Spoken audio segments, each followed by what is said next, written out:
Live from the BDN Studios, it's Bang and Dang. That's awesome. If you don't like that, then You ain't black.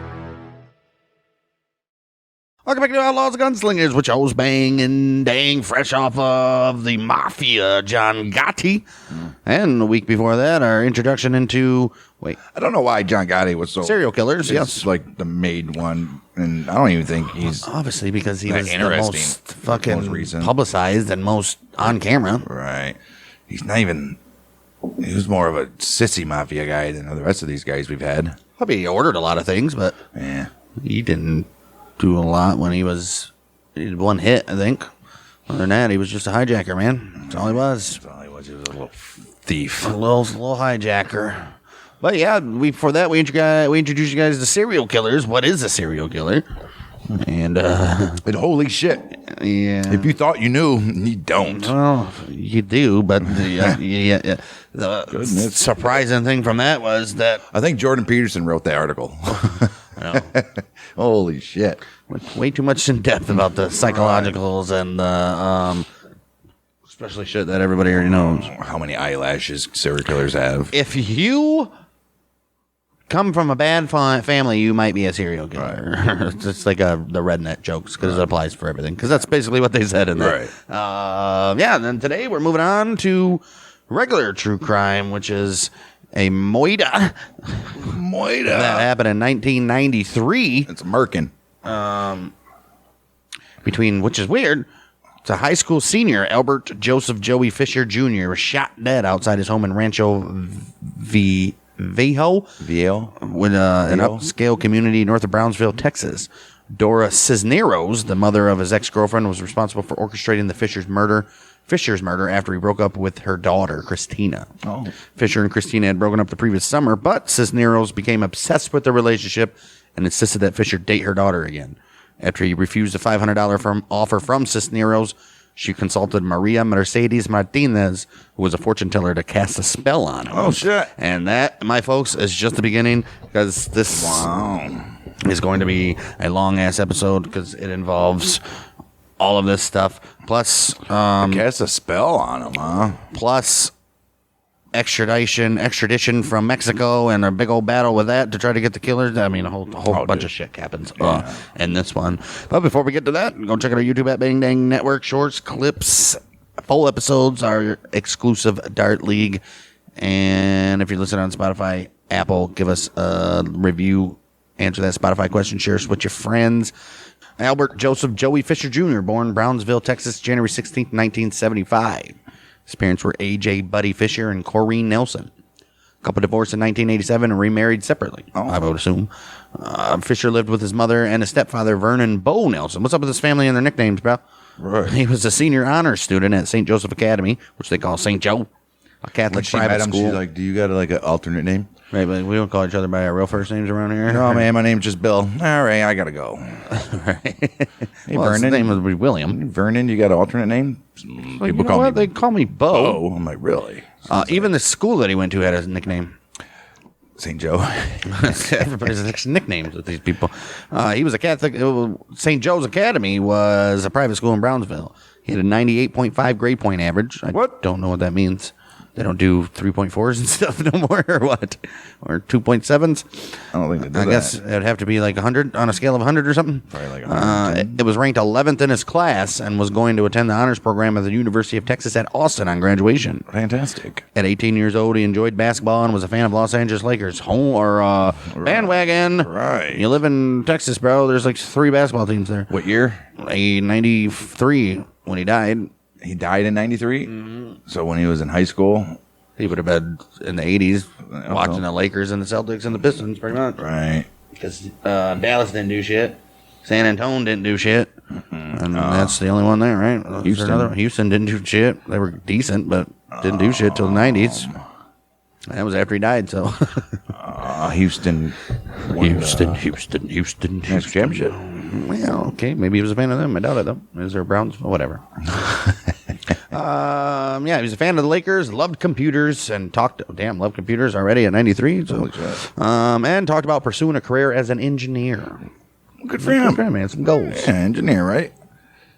Him and 2 other classmates were voted most sarcastic by his high school. Oh, so that's not most sarcastic. Right, because there's 3 of them. So Right.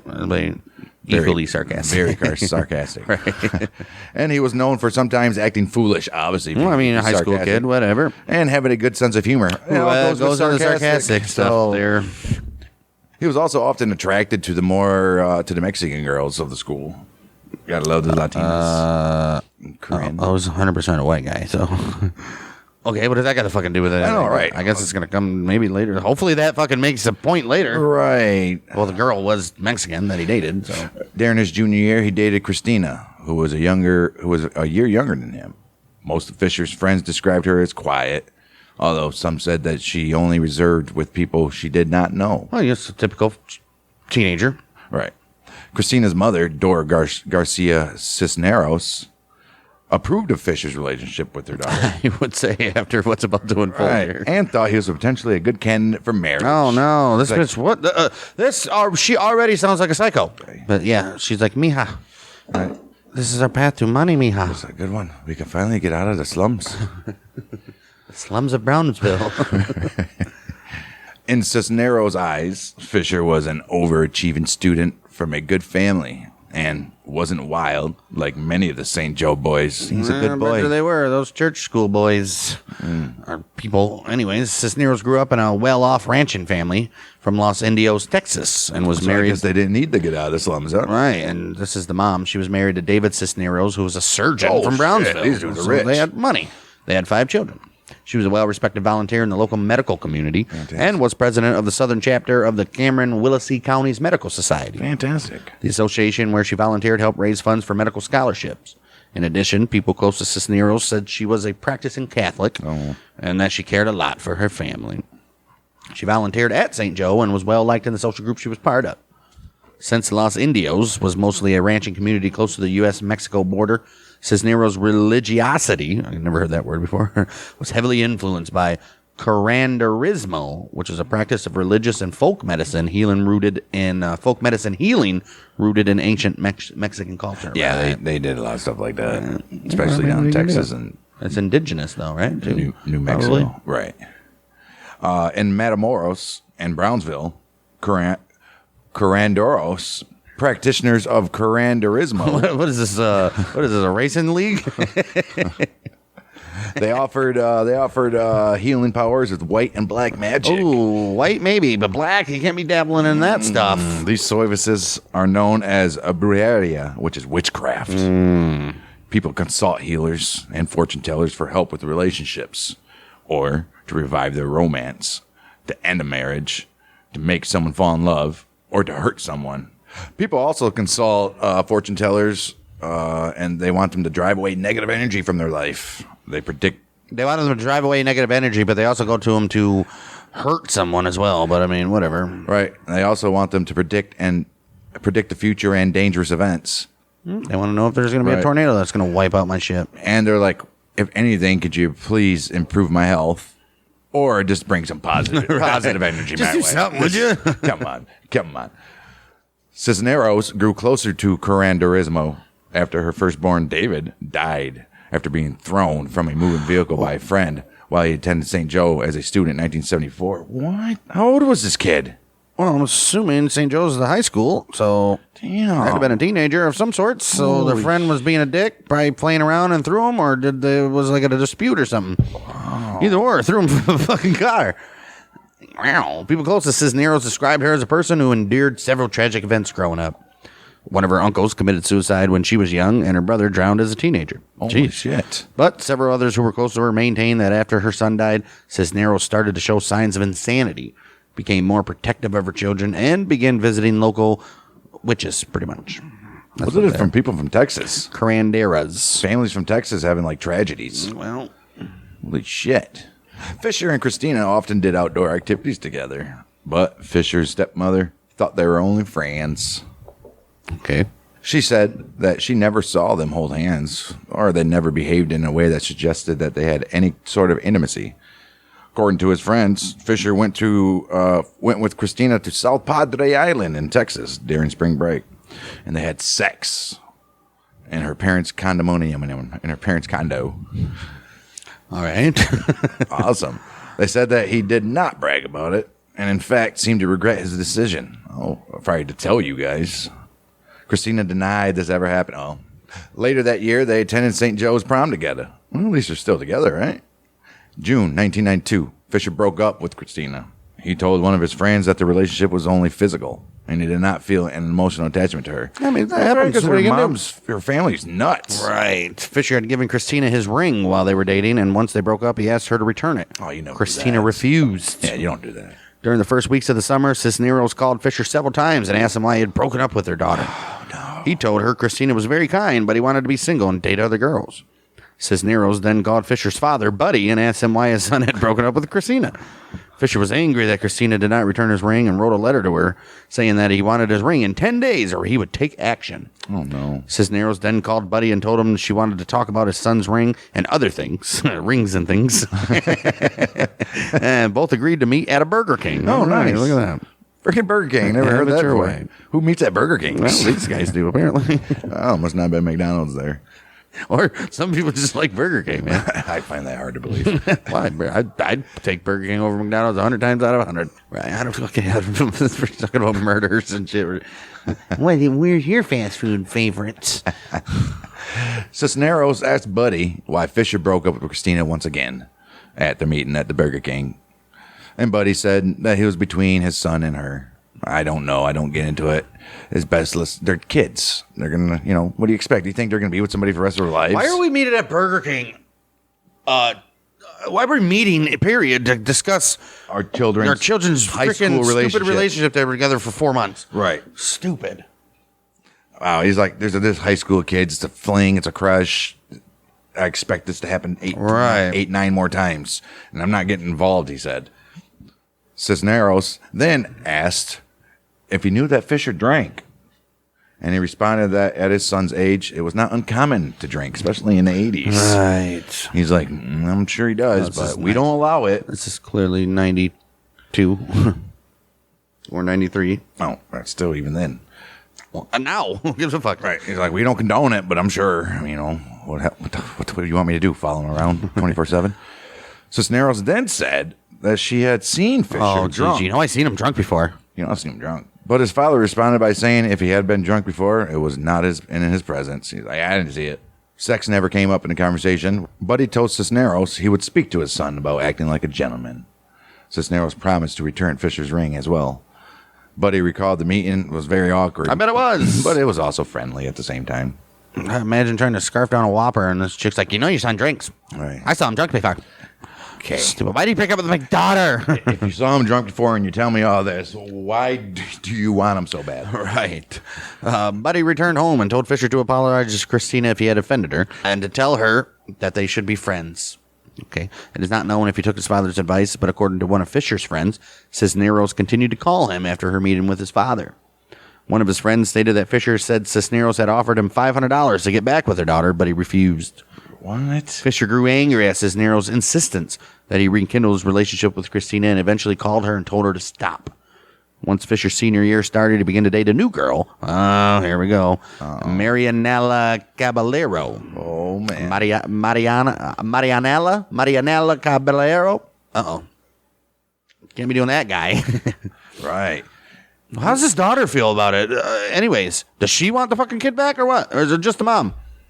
I thought that, what's her face called too, didn't she? No. Christina never called? No, it's just the mom, as far as it said. Huh. That's crazy, huh? Well, he invited this new girlfriend to homecoming. But they did not date for their first semester because Marianella did not want any commitments. Focusing on class. Focusing on the grades. Or other boys. However, by the start of their second semester, they ended up dating. I mean, it's bound to happen sooner or later. Around that very same time, Christina also started dating another boy. Well, good for you. Bye. Go separate ways. Never fucking talk to each just other like again. any other high school in America. Right. Fisher told his friends that, I don't care. Why would he care? She can date any other. We're not together. Date you if you want. Right. Well, yeah, who cares? Right. Wednesday, March 3rd, 1993, in Rancho Viejo, Texas, an affluent community just north of Brownsville, Fisher woke up early to get ready for school. Just before 7 a.m., he went to the garage and reversed his mother's car into the circular driveway at his home at 3 Cortez Avenue. Man, this dude had a circular driveway. Right. He then walked toward the corner of the house and grabbed a garden hose to spray water on the car's windows. Why? Which were covered in dust. As he sprayed the car, someone came from behind and shot him twice at point-blank range with what would later be identified as a .38 Super Pistol. Oh, shit. One of the shots penetrated his chest and the other his brain. No shit. And that escalated quickly. Holy shit, dude. Fisher's mother looked out the window to see what the hell had happened, thinking the noise come from one of the house's palm tree branches falling on the roof or something, or that the car had backfired. Don't you got a problem with backfiring cars?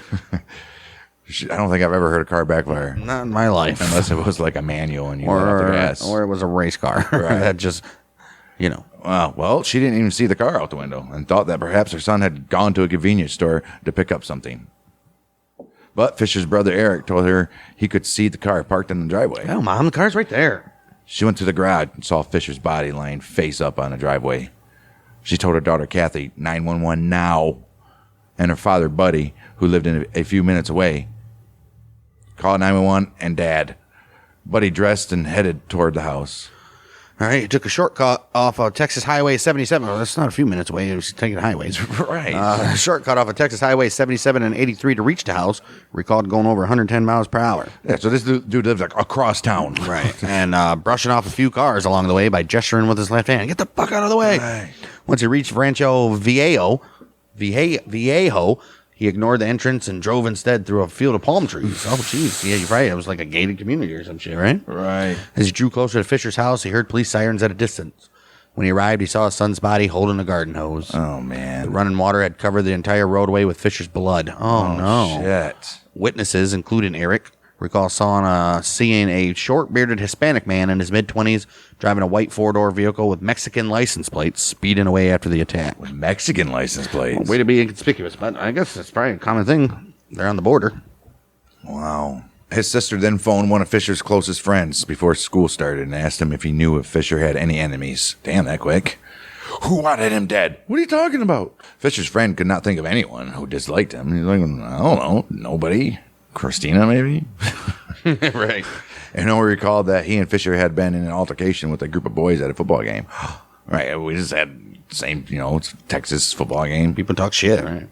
The evening before Fisher's burial, over 600 people attended a Catholic service at St. Mary's Church in Brownsville. His parents decided to have an open casket to allow attendees to kneel and pray next to the coffin, but they couldn't have done that either way. At 38, that bullet had to go straight through on the other Sure side. did. The funeral took place in the same church. Well, why would you move to a different church? What was this guy freaking... What, are you going to fucking critique every sentence or what? This guy JFK or something, man? Shit.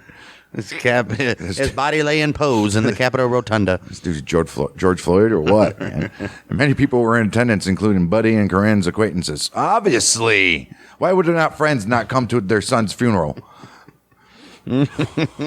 Also, Fisher's high school classmates. You would think.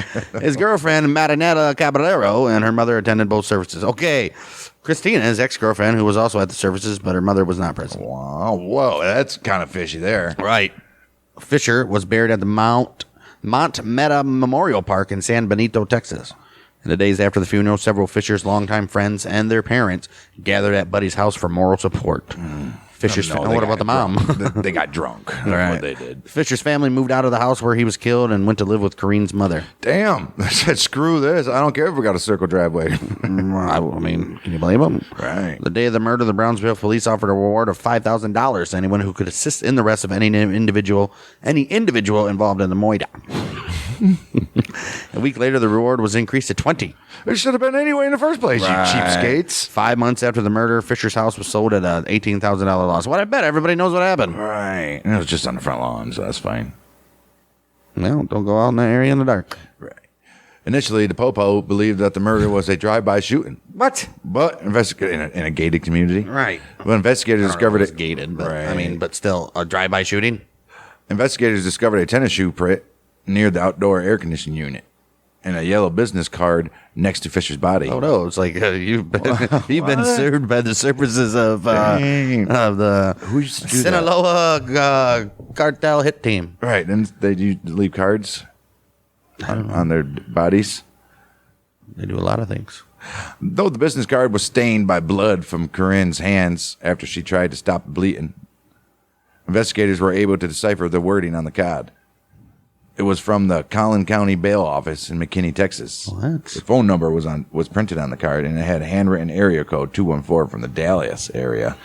Why was this card there, and why would they do that? Alex Perez, the former sheriff of Cameron County who was appointed to lead the investigation, called the bail office and asked them to fax copies of bond applications made by Rio Grande Valley residents.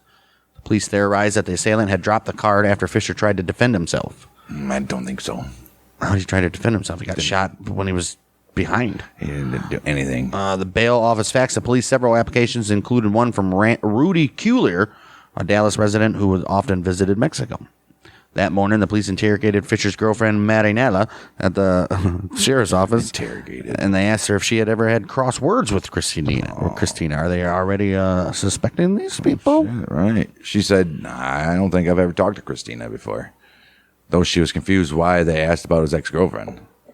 Cisneros was also interrogated. That should have been the first one. Right. The Popo found nothing unusual about her behavior, only that she was nervous and had left her car keys inside her vehicle.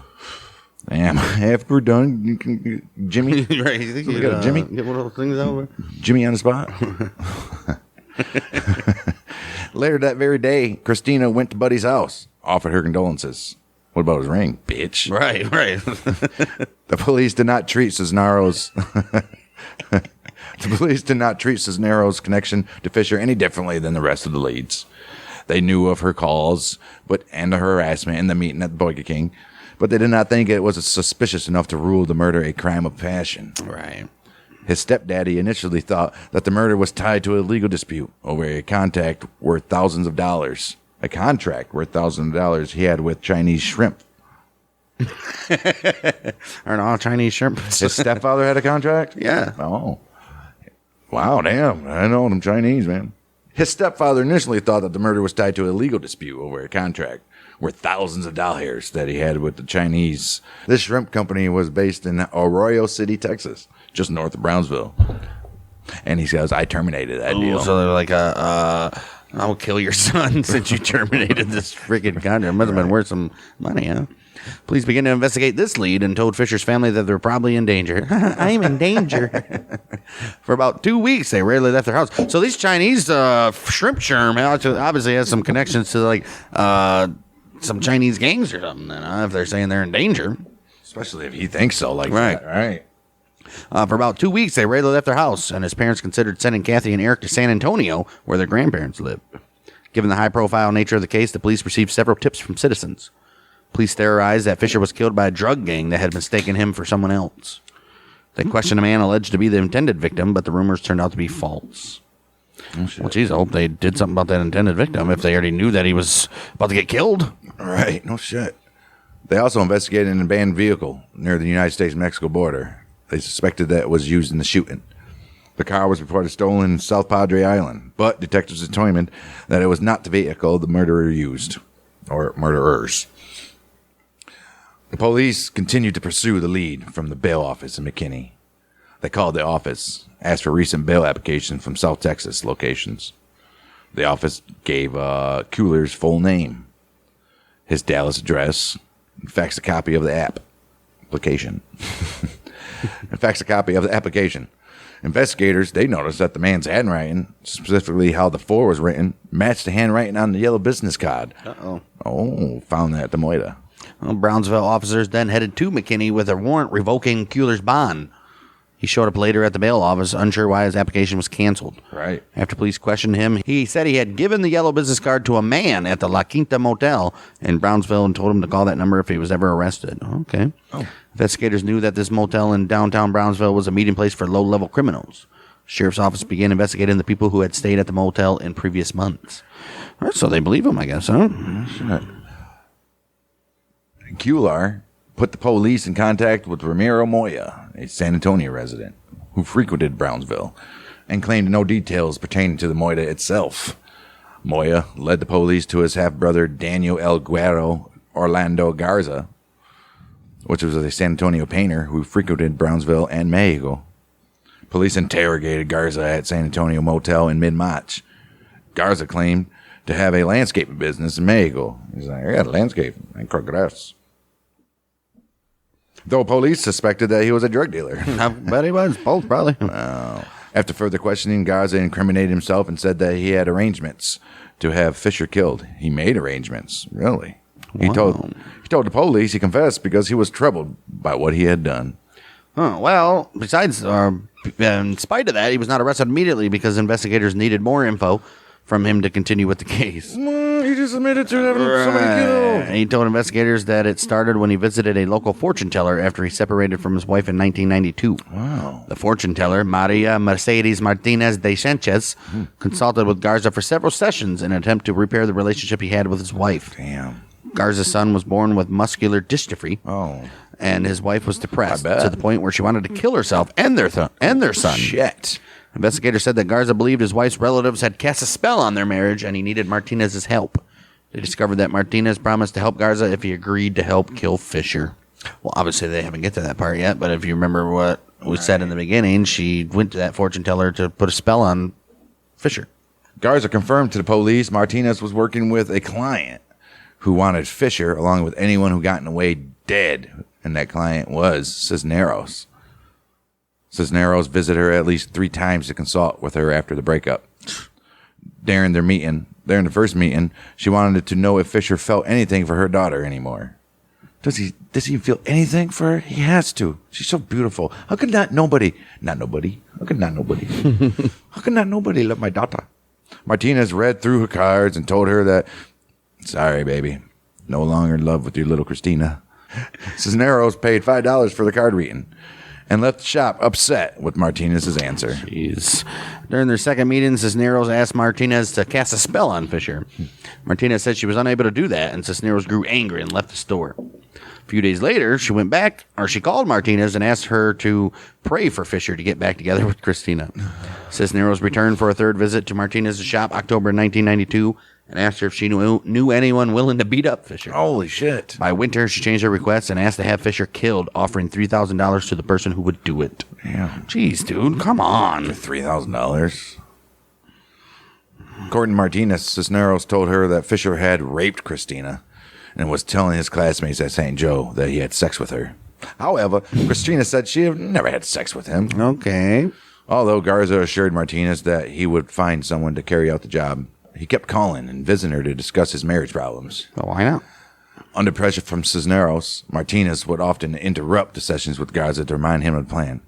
Like, you got to do something. This crazy. Why is this Cisneros chick so got so much influence over this Martinez chick? First of all, right? This is something's not adding up.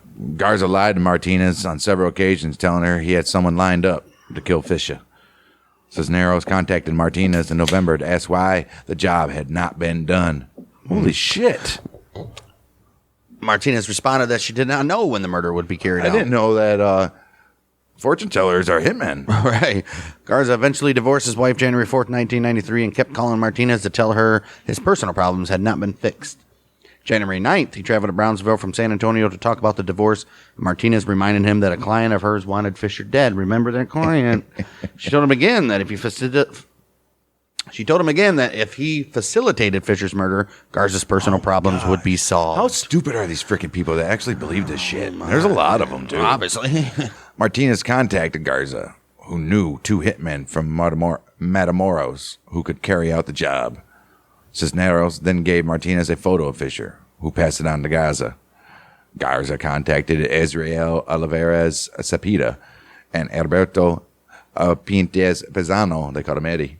They wanted those 2. There's no Eddie in that name at all, but they wanted those guys to carry out the hit. Garza met these guys in Brownsville at Olivares' uncle's house. During the last week of January, Garza met them again at a restaurant in Grand Prairie, Texas, while he was working with Kuehler and Moya. Garza told Olivares that there was a woman in Brownsville willing to pay someone to kill Fisher. Olivares said he was interested in the job and stayed in contact with Garza. Good for you. Well, Olivares and Puentes Pizana were part of a cross-border drug trafficking and car theft ring that stretched from Mexico to Chicago. Yeah, those guys would do anything. This organization was headed by Kuehler, the same man whose bond application was investigated by the Brownsville police after the business card was discovered at Fisher's house. Oh, shit. Garza met the 2 again in Dallas February 14th to describe the murder plans. They were given Fisher's photo, a map with the address, and promised that they would do as they had been told on their next trip to Brownsville. March 2nd, the night before the murder, Garza was traveling from San Fernando, Tamaulipas, Mexico, to San Antonio and bumped into the two at a motel in Brownsville. Oh, shit. Just bumped into him. Right. Oliveras asserted that he was ready to carry out the plan. It's like, it's all good. Said, we're ready. According to United States Border Surveillance, white Mercury Grand Marquis, Mexican license plates 821 THE7, crossed at Brownsville border entry at 6:39 p.m., which is Central Time, on the 2nd of March. Doesn't matter if it's Central Time. This car had crossed to Brownsville from Matamoros 18 times between August 1992 and March of 1993, so they didn't think anything about it, probably. When the police went to the motel to check the register, they discovered that at 8:26 p.m. that evening, Puentes Pizana and Ramon Palomares, another hitman of the Cooler organization, checked in with the receptionist. She registered the car in a notebook as a white Grand Marquis, which it was. Good for her. No, she did it as a Corvette. But it was unclear if she wrote 821 WEX or 821 THE7. Okay. As a license plate number. I think you can't mix those ones up. Maybe.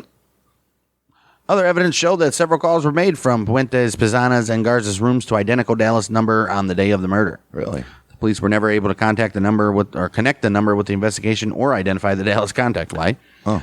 Other evidence showed that Garza, along with Kuehler and Moya, visited a gun shop in Dallas to purchase a .38 Super Pistol. That sounds kind of stupid. These guys don't have guns. I guess they came across the border. Right. Well, not American citizens, and you're buying guns from American shops, but that's another issue. After Fisher was killed, Garza said that the gun was stolen from his house in San Antonio after someone broke into it. Oh, I'm sure the weapon it was never recovered.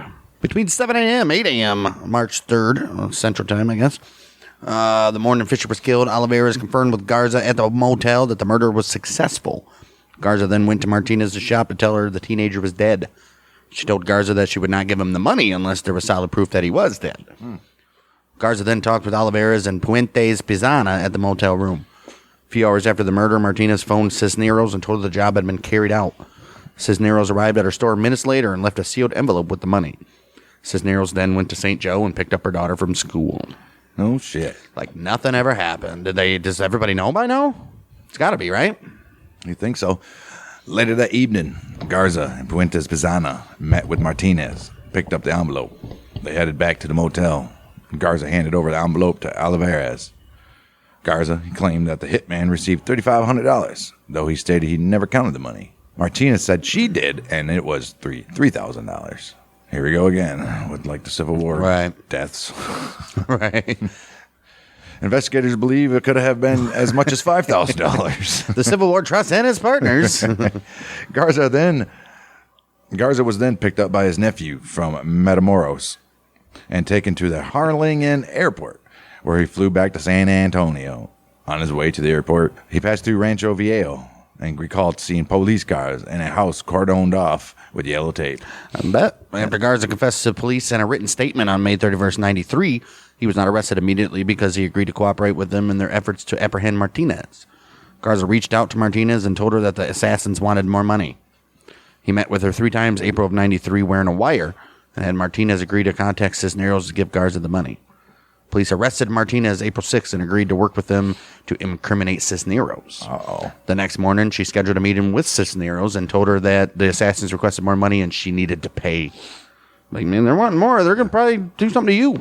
Right. They rode around Brownsville. Cisneros' voice was recorded. The police kept close to the car to stay within the transmitter's signal range. Only portions of the conversation were recorded because the police were unable to remain within range at all times. While in the car, Cisneros gave Martinez an envelope with $500. We want an extra $500. Cisneros then asked Martinez if there was any evidence that she had orchestrated the moida. Cisneros mentioned Garza and a man known as El Cordado, though investigators had no idea who that was. In the recorded conversation, there was no incriminating evidence against the gunmen, since there was no evidence that Cisneros employed them or that the assassins murdered Fisher. Right. The meeting concluded when the police pulled the vehicle over and arrested Cisneros. She told the cops that she owed Martinez some money, which she did. which Martinez later admitted was not the case. Well, she didn't really hold Martinez any money. All right. Martinez had to give $500. Right. Cisneros and Martinez were arrested and charged with capital murder, in which Texas is punishable with life sentence or death by lethal injection. Yeah. Cisneros was taken to the Cameron County Jail. On her way there, reporters asked if she was responsible for Fisher's murder. She shook her head. Yes or no? Right. Cisneros' husband also refused to comment. Is shaking me no and nod mean yes? I think so, yeah.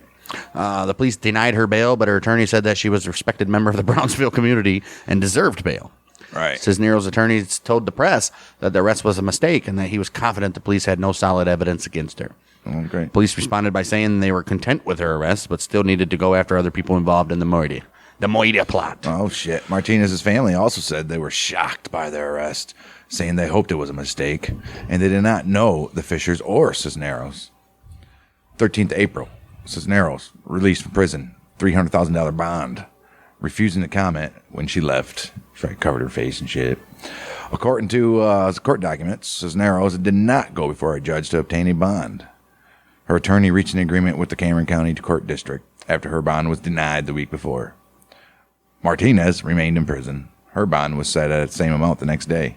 Her lawyer stated that she deserved a bond as well because she was a senior citizen and had a clean criminal record. Dude, this chick went along with this like very quickly too. Right. I'm like, what the hell? You're a first of all, chick, you're supposedly a psychic card reader person. You couldn't predict this in the future. Right. But no, man, if we do this, we're getting arrested. Stupid. I see us behind bars. Right. But that could mean Anything. right. June 8, 1993, Garza was arrested at the Cameron County office in Harlingen, and having surrendered after an arrest warrant was issued. He was charged with capital murder and held at a county prison with $500,000 bond. Garza refused to comment on the arrest, and officers stated that they could not release details of his involvement other than they had evidence he was involved. Oh, okay.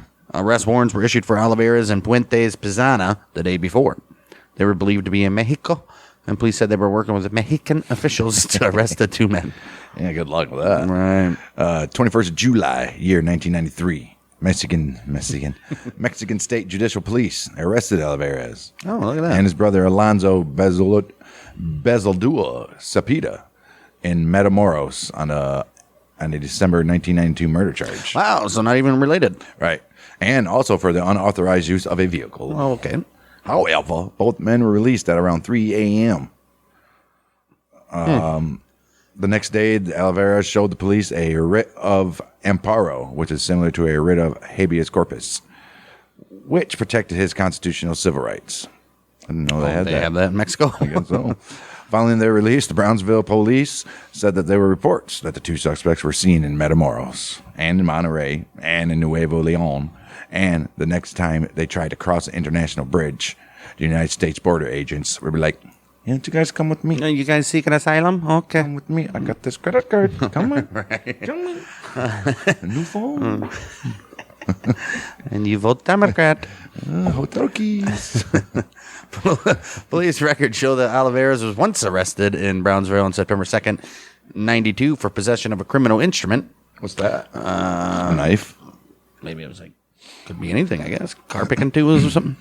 But was released on bond the following day. He wrote on his bond application that he lived in Brownsville, though this information was false, clearly. February 13th, 1994, State Judicial Police arrested Puentes Pizana and Reynoso Tamaulipas on a car theft charge. In an interview the following day, he said he was not guilty of Fisher's murder and claimed that he was at his mother's house in Matamoros when the murder occurred. Oh. He insisted that neither he nor Oliveras were gun owners or users. What a liar. United States officials noted that it was unlikely for Mexico to extradite Puentes Pizana since the extradition treaty between both countries did not cover Mexican nationals. Yeah. Right? And because Texas has the death penalty, which is outlawed in Mexico. It's probably a major problem. Right. Reynosa officials stated at the Puentes Pizana that he would have to face charges in Mexico before an extradition could be considered. Car theft sentences range from 3 to 10 years in prison. Jeez. Puentes Pizana, on the other hand, argued that facing trial in the United States would not guarantee a fair trial. South Texas officials stated that there was a possibility for Puentes Pizana to be tried in Mexico for Fisher's murder if an agreement was made between Texan and Tamaulipas police. though they said that trying him in the United States was very, very, very unlikely. Among the possible guarantees discussed for possible extradition was dropping Puentes Pizana's capital murder charge because it qualified him for the death penalty. Right. Another alternative discussed was having U.S. authorities promise Mexican prosecutors that Puentes Pizana would not face the death penalty. Once in the U.S., Puentes Pizana's charges cannot be upgraded per the 1980 extradition treaty between both countries. Right. So if they say this is what it is, you can't do it anymore. All right. May 23rd, 1994, Mexican State Judicial Police arrested Oliveras again in Matamoros for possessing 2 stolen vehicles. Dude, you're like kind of like high on radar right now. Why are you stealing fucking cars? Not one, but 2. Jeez, he was interviewed by Mexican authorities and stated that he was not. Oh, he was not guilty of Fischer's murder. I thought they stated he was found not guilty. Right. Jeez. Well, he then admitted to having stolen cars since he was very young. Okay. And stated that Garza was trying to put the blame on him to protect himself from prosecution. Oliveras justified himself by saying that he had never even been arrested with a gun. He admitted going to Dallas in 1992, but stated that he only knew Garza by name. He said he was a self-employed auto mechanic. Aren't they all? Right. Who supported his wife, mother, and uncle. Damn. Mexican officials said the Oliveras auto theft ring extended all the way to Monterrey, as well as in the Rio Bravo and Valhermoso and Matamoros, and also Tamaulipas. Well, that's the state. Right. There was an arrest warrant for him issued by a state judge in Reynosa for being connected to about 50 car thefts. Brownsville investigators went to Mexico to see if they could talk to Oliveras and begin extradition proceedings to bring him to a Texan court. Meanwhile, a state grand jury indicted Cisneros, Martinez, Garza, Oliveras, and Puentes Pizana July 28, 1993. Defense attorneys said they wanted to move the trial out of Cameron County because the case had attracted a lot of media attention in the local area. Martinez's defense attorney said she wanted to file a motion to change the venue and have his client tried separately from the other accused. Yeah, I don't think you should be all tried together anyways. No. Everybody's got a different role that they played. So Right. He also said that he would try to suppress a statement made by Martinez after she was arrested in April. August 12th, in a packed courtroom, 357th Street District Courthouse in Brownsville. Or State District. Right. Cisneros and Martinez pleaded not guilty to the Moitas. Garza also entered a not guilty plea and stood with the accused during the court session. The judge agreed to remove La Correndora, which is healer fortune teller, from Martinez's name on the indictment, after the defense complained that the alias was a media creation. Right. She's never calling herself that. Right. The judge set the hearing date for pretrial motions for October 7th. And the trial for November 8th. It's not that far, I guess. A few months. September 20th, defense attorneys for Martinez and Garza filed motions to suppress statements their clients had made since March. Martinez's attorney said she did not understand her right to have a lawyer because she is not fluent in English and that her arrest was unlawful. No shit. The defense asked the judge to discard the video and wiretap recordings because they claimed that their client was involuntarily coerced to make statements that incriminated her and thus violated the Miranda warnings. Are you allowed to record without knowing, people knowing in Texas? Is that a law? I don't know about Texas. I don't see why it would be. Well, some states you're not allowed to record unless the other person knows about it. Martinez's defense requested a court-appointed translator, the elimination of the indictment, and a severance to have their client tried separately. In addition, Garza's defense said that their client's constitutional rights were violated as well when he made his statements. They also said that Garza's encounter with Martinez after Fischer's murder was recorded without even his knowledge. That's what a wiretap is for. Yeah, but did they get a warrant for it?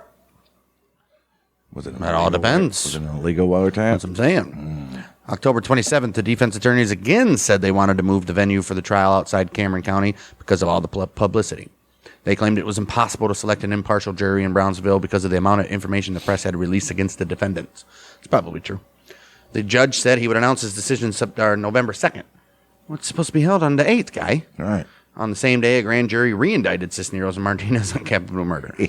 Prosecutors had presented the evidence to a second grand jury and issued a revised indictment.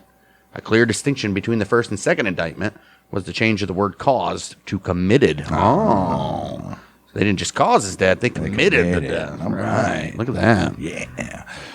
Well, with this new indictment issued, Cisneros, Martinez, and Garza pled not guilty again for a second time. What if they pled guilty this time? Right? We pled not guilty last time because you said we only caused it. Right. Forcing the court proceedings to be pushed back from their original dates, obviously. A pretrial hearing that was scheduled for the 2nd of November was delayed. At least 42 motions were filed by the defendants when the first indictment was made. And the second indictment meant that they had to refile all the motions by November 12th. Jeez. Well, going on to... How much fucking just court jargon bullshit they got to go through, man. Dumb. 23rd of November, Cisneros' request for a change of venue was denied by the court. Of course it was. Prosecution stated that the pool of possible jurors included people from other parts of Cameron County, and not just Brownsville, where most of the county's population resided, and where the murder occurred. Right, but they wanted it out of the county altogether anyway. Right. So...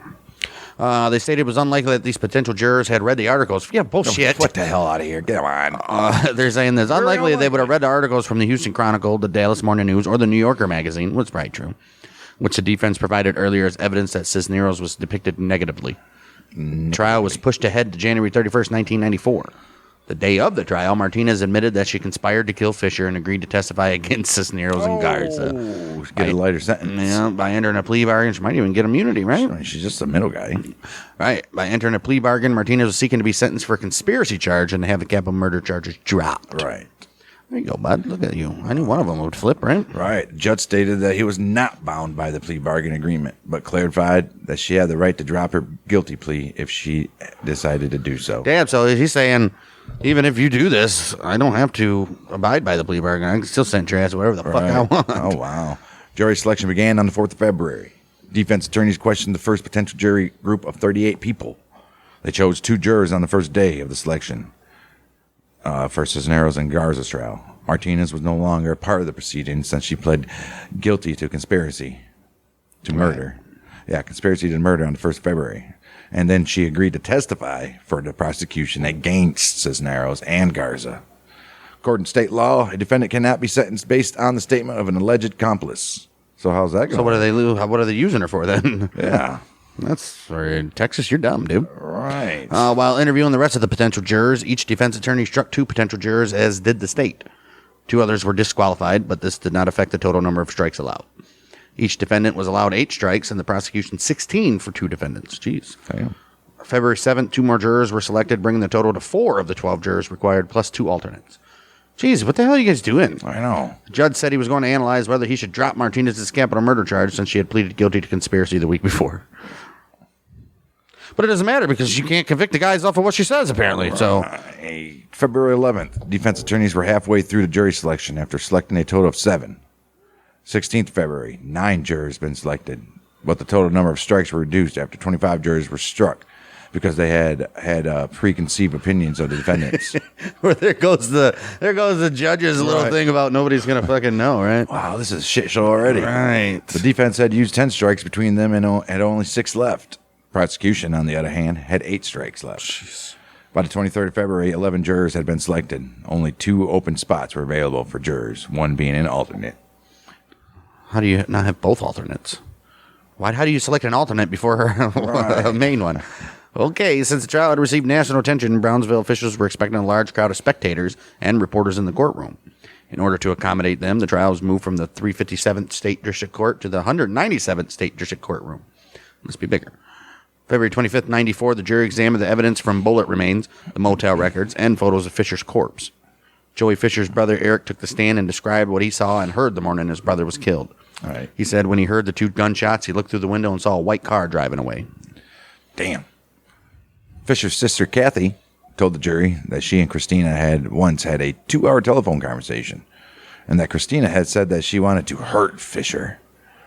Their school counselor stated that Christina agreed she said this, but claimed she did not mean it once she learned about Fischer's death. Well, it's just like I didn't mean it. I just want a little 16-year-old girl. Right, want to hurt his feelings or, shit like that. Christina told the jury that she did not remember making such statements to Kathy and the counselor.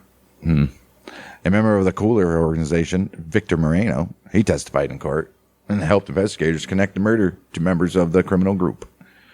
He stated that Olivares, Puentes Penzana, and Palomares, they worked for Cooler and were behind the murder. He also said he spoke with Garza about a murder in Brownsville and claimed to have been with Cooler when Palomares called him to tell him about the murder of a boy in Brownsville. Moreno allegedly gave money to Garza to buy the gun in Dallas on Cooler's behalf. After the purchase, Moreno gave the gun to Cooler, who then reportedly gave it to the assassins. There's a lot of changing of hands. A lot of he said, she said as well. Defense stated that even if, for argument's sake, Moreno's testimony was true, it was inadmissible because he was not involved in the murder. Right. Why is it inadmissible, though? You can't. What is the point of a trial if you can't have statements from shit? Wow. I mean, it doesn't make sense. However, the court concluded that he was integral to the process that led to Fisher's murder and admitted his testimony, citing a co-conspirator hearsay exception. Right, because hearsay is usually right, but he's a co-conspirator. Right. Jeez, guys. Peters. 28th February, Garza's half-bro, Moya, he testified against him. And said he said that Garza had admitted he had received $3,000 for Fisher's murder while he was in Brownsville.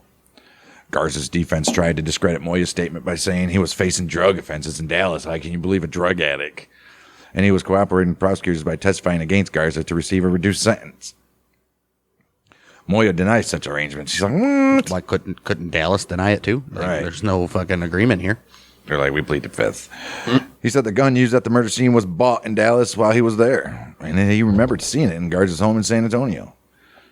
Records from the gun shop in Dallas showed Garza bought the same type of gun on the 1st of February in the year of 1993. In addition, a DEA investigator testified he helped record the suspect's conversations while an FBI technician helped improve the clarity of the tapes. Oh, that's fantastic. Right, look at them working together. Right. The defense attorneys brought in experts. They can work together on this shit, but they can't on anything else. The defense attorneys brought in experts to discredit the recordings and to prove they had been tampered with. March 1st, defense attorneys questioned evidence brought by the prosecution. They pointed out that the police had no written reports of the investigation and had failed to record the serial numbers and mark the $100 bills used as evidence when Martinez received the cash from Cisneros immediately before her arrest. Okay. All right. In addition, a private forensic investigator hired by the defense stated that he could not prove that the recordings were authentic. Oh, come on. The private investigator later mentioned in an interview that the defense had paid $18,000 to analyze this tape, though she said that the payment did not influence her study of the recordings. I bet it didn't. What the hell is going on here? This has got to be one of the most shittiest freaking. And how can you? Wow. These tapes are provided by literally the FBI and shit, so they're gonna tamper with them. It is the FBI, but still, Texas really this freaking terrible? Well, holy shit! No, it's just the justice system. Wow, it's got to be one of the worst trials so far. It's ridiculous. Holy shit. I mean, it's open and shut. Lee and Corey can have this shit done in 2 seconds. Wow. Right, just a little stakeout. Right. The defense said that the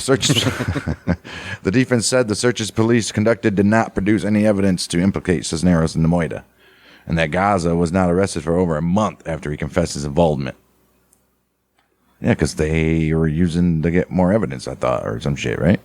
The police defended their actions and said that Garza was just a witness when we first started this, and that's when we met him and Moya in March of 1993 at a motel in San Antonio. We want to discuss the murders with these guys. Investigators said he then traveled with them to Brownsville to give an official statement, which he signed. He then stayed at a hotel in Brownsville that was arranged and paid for by Brownsville investigators while the police prepared to record his encounter with Martinez. After incriminating Martinez, Garza was allowed to go to Mexico. Well, that's stupid. Okay. Martinez and Cisneros were arrested several weeks after Garza's statement, but he was not arrested until 2 months later after that. The police stated that they made no promises to Garza to obtain his cooperation. 3rd of March, jurors listened to the voice recordings having been provided with a transcript. The transcript had an audible written on some of the excerpts because the conversations during Garza's meeting with Martinez and during Martinez's meeting with Cisneros were unclear. On the first recording, Garza met with Martinez under the pretext that the gunmen were requesting more money and that the police instructed Garza to tell Martinez that Cisneros needed to pay an extra $500. But on the recordings, Martinez told Garza that she had no money and that Cisneros was out of town. Garza then told Martinez that the assassins were difficult to contact and he worried that if the payments were not made, they could get angry. Oh. Martinez then asked Garza what the assassins did with the car they used and if they had worn gloves when they shot Fisher. After 2 more recordings between the pair, the Brownsville police arrested Martinez and had her meet with Cisneros. Early in the recording made with Cisneros, though unclear in some parts, she was recorded handing over something to Martinez and saying 5, referring to the $500 police confiscated from her during the arrest. I bet. She was also recorded asking Martinez if there was any proof that she had been involved in the murder. The jury heard Cisneros' recording asking Martinez the following phrase: "There isn't any evidence that I did anything." Yeah, but you can't go off of that. She didn't. Right. None of the words are used. Right. It's nothing. 5th of March. Martinez testified against Cisneros and told the jury that she ordered Fisher's murder. Martinez said that Cisneros told her to keep the plan a secret and that she wanted him good and dead. Speaking in Spanish through an interpreter, Martinez leaned forward in her seat and pointed at Cisneros, saying she told her exactly that. Dead and good, good and dead. She probably did say those words. I want him good and dead. I want him good and dead. Defense attorneys tried to discredit Martinez's testimony and show the jury that she was a con woman. They presented letters from several of her former clients who had paid her around $600 for love potions. One woman from San Antonio said that Martinez consulted her after she began having problems with her boyfriend and did not see positive results. No shit. It's your own fault. I don't think she should be liable for that. Right. Martinez denied knowing who the writers were, but changed her mind when the defense read letters to her and the jury. She admitted that she used herbs, oils, and holy water in her sessions, and that she kept a human skull in her shop. She did not call herself a curandera, which is a fortune teller, because she did not study to earn the title. Martinez was then asked to read her cards for one of the attorneys in the courtroom to show the jury how she worked. And where does she get holy water from? She should go to the local Catholic church and get it. You can buy holy water. Has to be blessed by a priest. Yes. Go on Amazon right now and you can buy holy water. I'm not even kidding you. I'm sure you could. After 3 weeks of jury selection and 8 trial days, the defense made their closing arguments on 7th of March. In about 3 hours, they did it. They presented 3 witnesses and then rested their case. Fisher's mother took the stand, gave her final testimony, and her vision of the story. No version. Right. I was in the house, heard something, and went outside. Right. The judge told prosecutors that they had to choose to charge the defendants with capital murder or conspiracy to commit murder. The prosecution decided on the capital murder charge and sought the death penalty for both Cisneros and Garza. Uh-oh. Nice. Following day, the jury convicted Cisneros and Garza of capital murder for arranging Fisher's death. Neither of them showed any emotion when the verdict was given. Wow. Cisneros then removed her jewelry and was taken to the Cameron County Jail with Garza. The jurors met the following day to discuss the punishment phase of the trial. March 9th, the judge sentenced Cisneros and Garza to life in prison after the jury decided that neither of them posed a threat to society and thus did not deserve the death penalty. Right.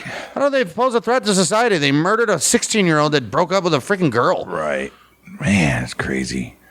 The sentence included the possibility of parole after they completed 35 mandatory years behind bars. Oh, damn. The head juror said that the tapes were the strongest evidence against them, along with Martinez's testimony. Fisher's parents said that they were pleased with the decision and that justice was finally served, but said that their son's absence would leave a void for the rest of their lives. I would assume. Prosecution intended to have Cisneros sentenced to death, arguing that her actions were premeditated. They were. Of course. Garza's closing words centered around him being told by Martinez that Cisneros wanted Fisher hurt and that he would not have knowingly participated in murder. I somewhat doubt that. Yeah, now you're lying. Both defense attorneys said they would appeal the verdict, of course. Cisneros' attorney in particular said the judge's denial of a separate trial for his client was the reason for his early appeal. Defense said the trials where two defendants The defense said that trials where two defendants implicate each other are often severed. Well, that's probably true. They should have. Right. How are you going to try two people together that were going against each other anyways? Yeah, that's not. The judge refused to sever them because Cisneros' statements did not mention Garza. Okay. All right. Yeah, but his mentioned her, though. The defense also said they would appeal the verdict because they believed that the voice recordings were tampered with and unauthenticated. I'll get the hell out of here. The judge formalized the jury's decision and sentenced Cisneros and Garza to life on April 18th. Said it's final, boys. Well, it's not final. It's final for now. Right. 25th of March, Martinez was sentenced to 20 years in prison for conspiracy to commit murder. Look at you, Martinez. What are you 60-something? You're probably dead, but whatever. The judge recognized that although she was of advanced age and might not leave prison alive before her sentence was complete, in his judgment, the punishment was appropriate. Probably. She was given the maximum sentence. The shortest sentence was 2 years. Oh, damn.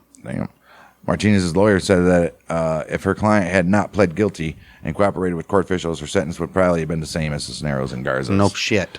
He also said that she would be eligible for parole in 18 to 24 months because the murder weapon was never found. Well, it's true.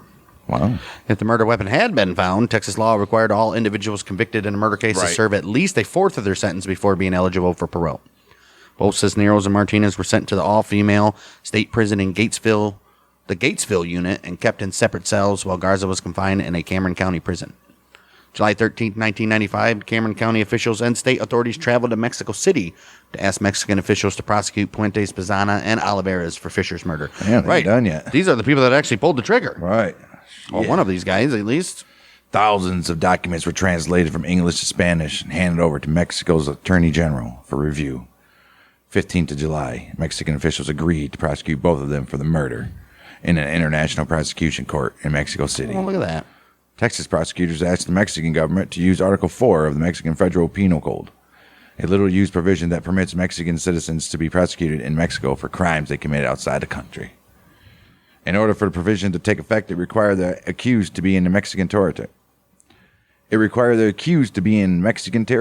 Not to have faced justice in the country where the crime was committed, and that the crime was not only illegal in the country where it was committed, but also in Mexico. Murder. They just got to drop all their charges in America. Not to have faced justice. Right. Well, he didn't face justice in the country yet. So, murder in Mexico carries a maximum sentence of 50 years. That's it. Though it is common for people to be released after 15 to 25 for good behavior. Oh, nice. Cameron County office said they would use a federal prosecutor from Tamaulipas as the judge. The two accused would be issued in a warrant.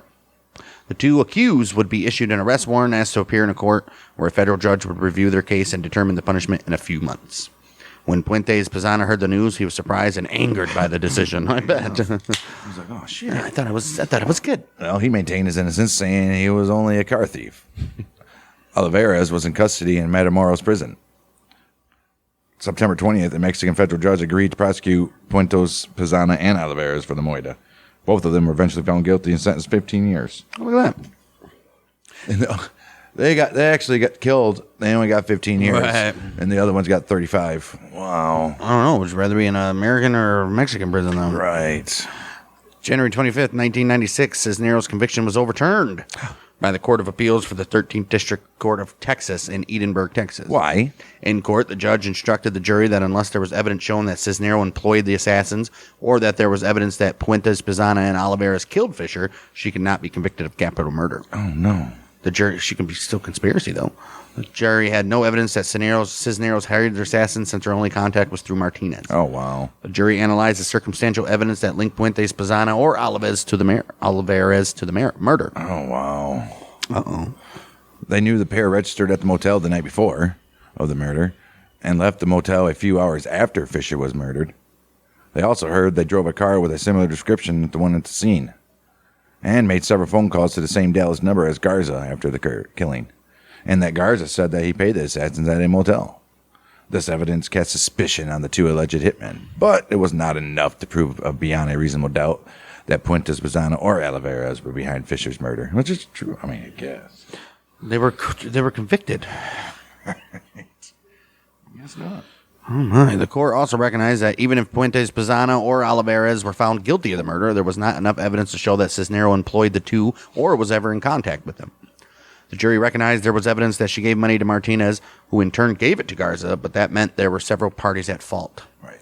In order for the jury to find Cisneros responsible for the actions of another party, the judge needed to charge the jury on the Texas law of parties that she was acting a party to the offense. Oh, my. Oh, come on. Wow. Prosecutors agreed that Cisneros was guilty under the law of parties and that she was guilty of the crime of murder, even though she did not commit the crime directly. However, prosecutors failed to word her charge appropriately, suggesting that Cisneros directly hired Puentes Pizana and Olivares to murder Fisher instead of working through... Get the fuck out of here. No, they worked through Martinez. Yeah, but you got to charge them right. Oh, my. February 14th, Valentine's Day, a state appeals court in Corpus Christi ordered Cisneros released on a $50,000 bond, about 1/6 of the original bond posted for a trial. Wow. The order stated the prosecution did not agree to the bail, but the document stated they had failed to file the appropriate paperwork within the mandatory 10 days. What a bunch of morons. Gosh. February 22nd, a judge ordered her release from prison. She was unavailable for comment, and it was not known if she returned to Brownsville. Fisher's family denounced the ruling and said the appeals court seemed to have lost sight that their son was killed. You ain't kidding. Brownsville prosecutors even said there was not enough evidence to convict Cisneros for capital murder. Even though there was not enough, she could still be convicted of ordinary murder since the appeal was approved because there's no direct evidence linking her with the murder for hire charge. Oh, wow. The reversal was upheld, by the Texas Court of Criminal Appeals in November 1996. Holy shit. What? Oh, look at this. Well, 1998, Cisneros was rearrested on the 25th of February and held without bond. According to the county jail record, she was arrested for the same murder for hire charges at the first. But you can't. Isn't that double jeopardy or double? You can't retry for the same crime. The FBI did not elaborate initially on the charges, but stated that she was indicted by a federal grand jury for using interstate or foreign commerce facilities to orchestrate a murder. Oh. The indictment's hearing was held 2 weeks before the statute of limitations ran out. Look at that. Cameron County officials said that charging Cisneros again was not double jeopardy. Thank you for clearing that up. Which double jeopardy protects individuals being charged for the same crime more than once, because she was charged federally. I was just about to say that. This is a federal crime now. Right. Oh, wow. They argued the new indictment included new charges not discussed in the previous trial, and that there are some areas that allow for concurrent jurisdiction that can lead to someone being charged for separate crimes under the same circumstances. Wow. If convicted again, Cisneros was facing another life in prison sentence and a $250,000 fine. Throw out that last one. Right. Her defense stated they would plead not guilty and ask for a jury trial.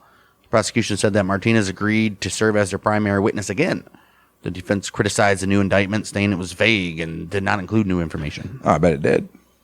Right, didn't. 2nd of March, defense argued in court that Cisneros should be set free on bond during the trial because she did not pose a flight risk, as demonstrated by her actions during the first trial. She was in jail. Oh, no, she was out. Right. The defense stated that she never failed to appear in court, ever, during the 1994 trial, even though she was facing a possible death penalty. In addition, they said that she was a long-time resident of Brownsville and had no previous criminal history.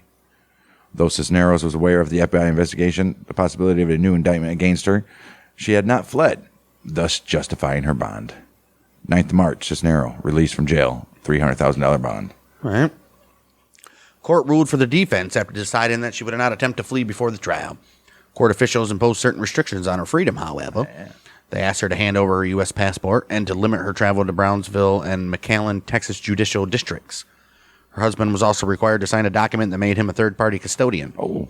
April 1st, the defense asked for the new trial to be moved outside of Brownsville, claiming their client had received unfair treatment in the media and there was no chance for her to have a fair trial this time for sure. No and an chance. unbiased jury for You sure. ain't getting right. The requests include large amounts of magazines and newspaper articles published since 1993. It did not cite any specific passages where the alleged media bias was demonstrated. Oh, fuck off. The defense also filed a motion to throw out the new indictment on the grounds that it was a double jeopardy. Well, you clearly just seen it wasn't. Right. 27th April, the judge decided to postpone his decision about where to hold the trial.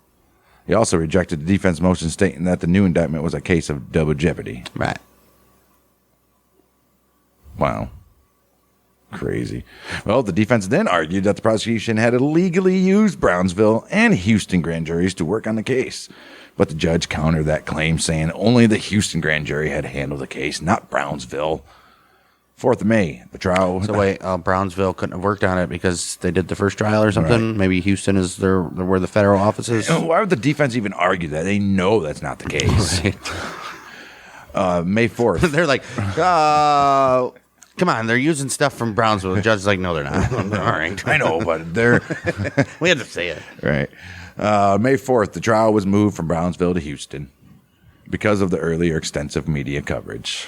Well, in an opening statement for this trial, May 4th, Cisneros' defense denied her client's participation in the murder and called Martinez a liar. Oh. That's the defense. Wow, She didn't do it, and Martinez is a liar. Liar. And I rest my case. Right. They stated that Martinez and Garza orchestrated the murder without Cisneros' involvement. Bullshit. Oh, my. The prosecution told the jury that Cisneros orchestrated the murder, of course.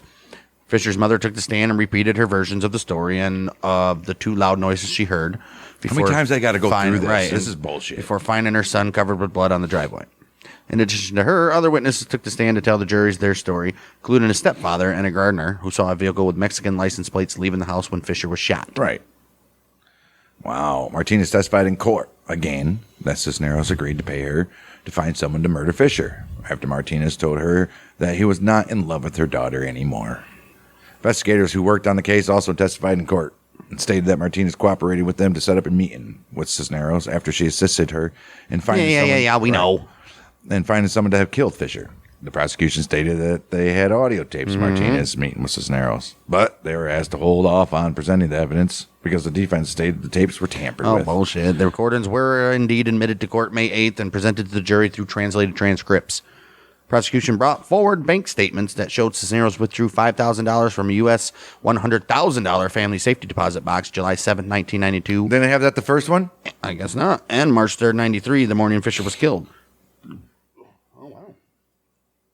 The defense stated there was nothing illegal about visiting the safety deposit box or making the withdrawal. It's true. They stated that the $5,000 was for a family trip to Mexico. Oh, okay. Did they go? The first Do we time. have evidence that they went to Mexico? Right. The prosecution suggested that the money was to pay off the murderers, but they were unable to provide evidence linking the two actions. Right, so no reason to bring it up. 11th of May, the defense introduced 2 witnesses to rest their case after 6 days of prosecution arguments. Most of the testimonies from the prosecution that day were done by Garza, who stated that Martinez never mentioned Cisneros' name as the person she was working with.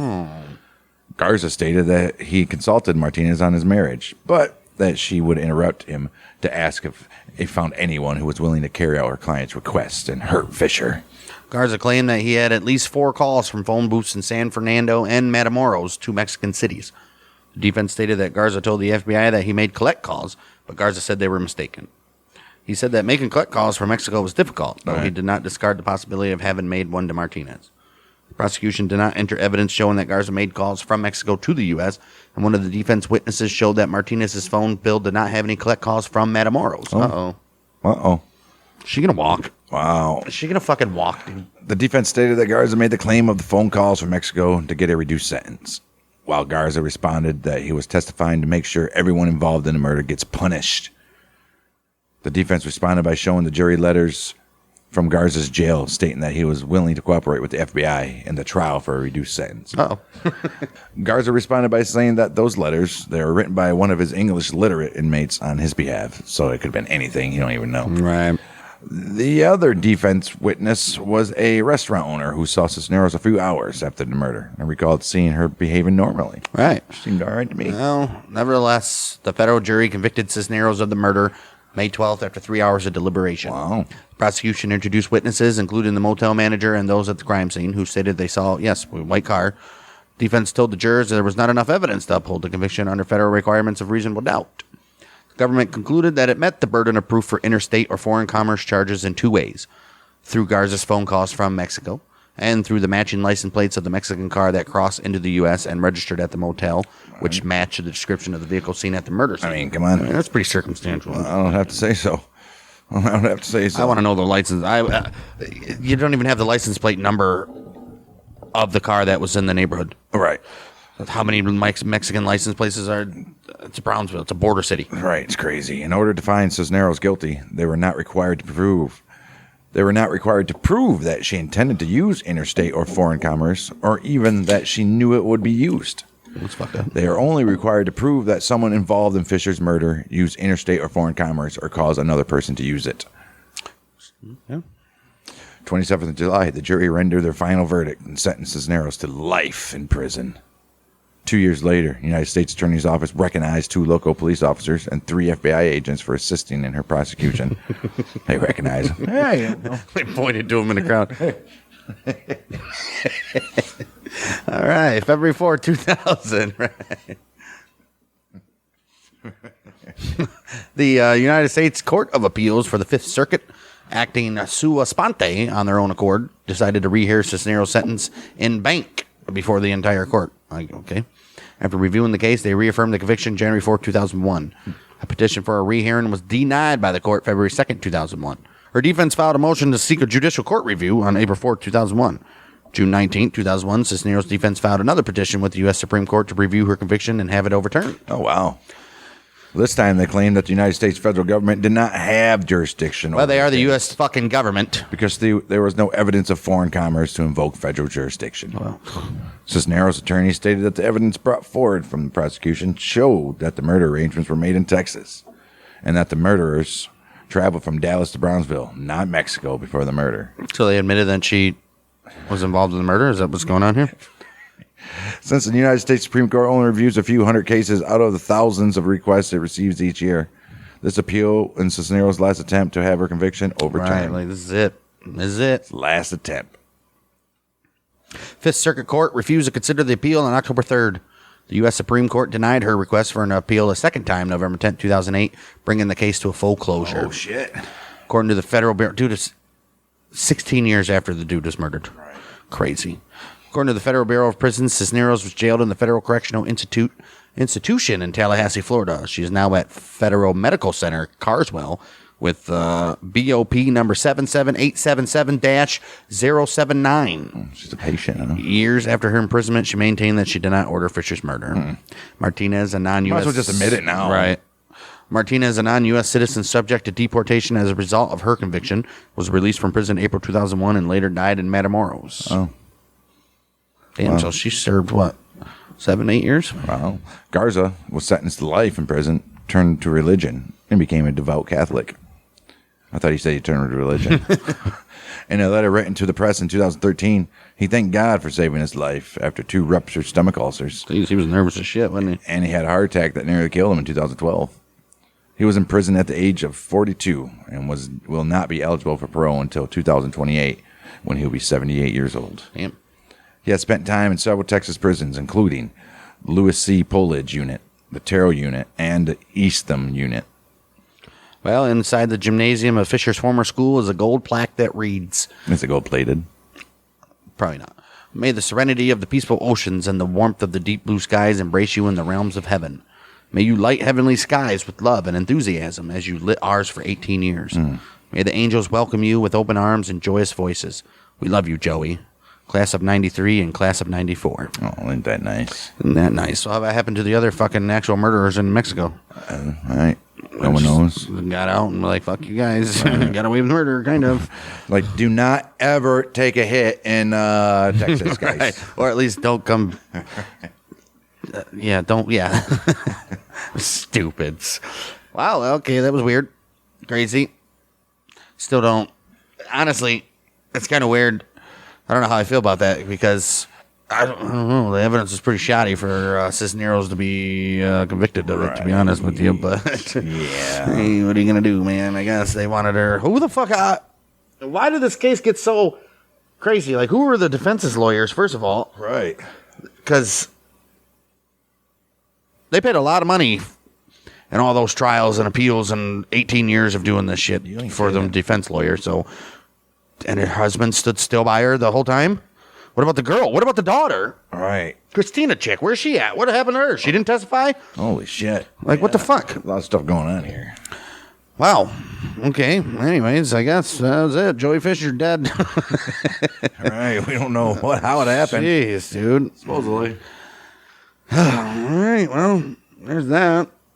And that's going to do it for us in this edition of Outlaws and Gunslingers. Next week, we'll have another true crime murder of some sorts, and then we'll get into our first true episode of Serial Killers. First true episode of Serial Killers, all about H.H. Holmes. And then, of course, after that, we're right back into the Gambino family on the first episode of... that'll be the first episode of April, guys. Wow. But yeah, go check out our YouTube at Bang Dang Network. Check out our Discord. Check out Spotify, Apple. Answer that question. Give us a review and share us with your friends. And we'll be back next week. We are the Mouths of Michigan as we... Bang Dang.